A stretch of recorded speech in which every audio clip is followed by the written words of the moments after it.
Les frappes américano-israéliennes se poursuivent en Iran pour la 17e journée consécutive.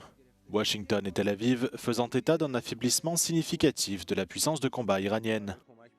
L'armée américaine affirme mener des attaques quotidiennes contre des sites militaires et des infrastructures critiques que Téhéran utiliserait pour mener ses frappes de représailles contre les pays du Golfe et cibler des navires dans le détroit d'Ormuz. Les attaques contre cette voie navigable stratégique ont paralysé le transport maritime et les exportations d'énergie de la région. Un blocage qui a fait grimper les prix du pétrole en flèche, le Brent s'étant maintenu ce week-end à plus de $100 le baril.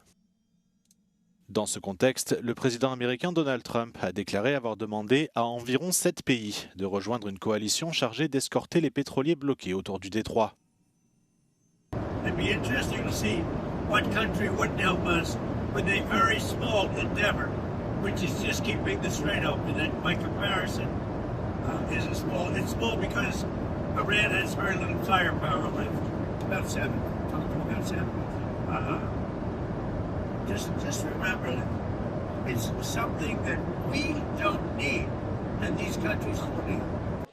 De son côté, Israël affirme avoir frappé plus de 2000 cibles à travers l'Iran depuis le début de la guerre et se montre déterminé à poursuivre le conflit pour atteindre ses objectifs.